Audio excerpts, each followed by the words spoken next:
Ok, facciamo un discorso insieme.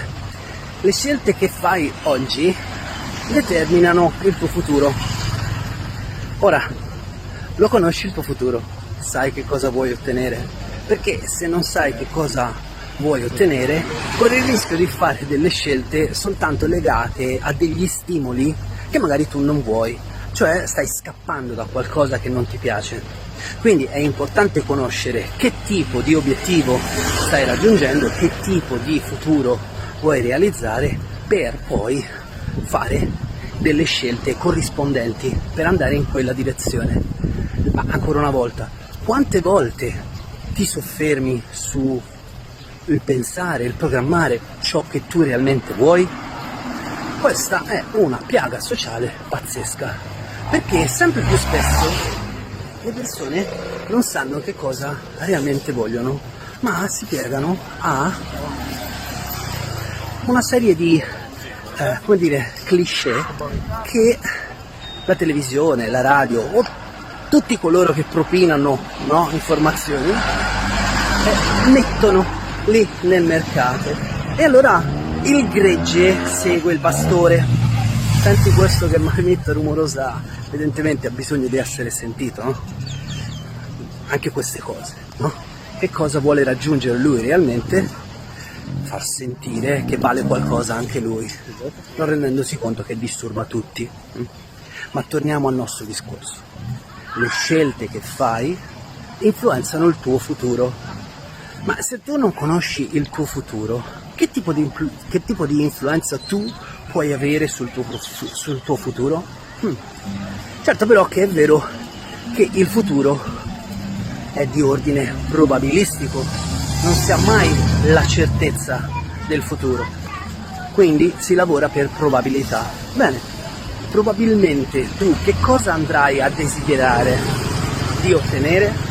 Ecco, questo è quello che studiano moltissimi psicologi e poi lo abbinano al marketing, al commercio, alle vendite, agli studi sociali, alla politica, all'economia. Cioè in qualche modo riescono a capire anticipatamente tu che cosa desidererai, perché ti mettono nella condizione tale per cui tu debba rispondere a degli stimoli. Ora, se la tua vita è disegnata da una risposta agli stimoli, tu non stai vivendo la tua vita, non stai scegliendo proprio niente, stai semplicemente rispondendo. Un po' come dire, se qualcuno appicca il fuoco a casa tua, tu devi rispondere a quel fuoco, ok? Ecco, immaginati che questi personaggi non fanno altro che continuare ad appiccare fuochi, sempre, costantemente. L'esempio lampante della TV, che io vi dico sempre spegnetela, continua ad appiccare fuochi per farvi stare in una situazione di agitazione, di ansia, di preoccupazione. E quindi, quando siete in questi stati, andate a rispondere a questi stati, cercando di resistere, di eliminare questi stati, ma non state andando nella direzione del vostro futuro.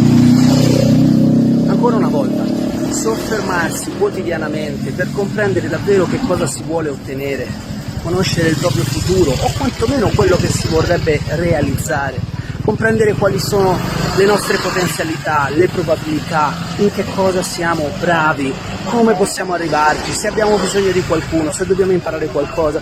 Tutto questo poi va a trasformarsi nella scelta che noi faremo quotidianamente, e allora sì che le scelte che andrete a fare vanno a determinare il vostro futuro. Riflettete bene su quello che vi ho detto, perché c'è una chiave di accesso molto importante per vivere una vita sana, per vivere una vita di soddisfazione e non semplicemente schiacciati dagli eventi. Va bene?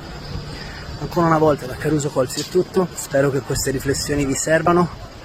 La data oggi è abbastanza tranquilla, io sto finendo la mia passeggiata quotidiana e basta, vado un po' a respirare e poi rinizio con il lavoro.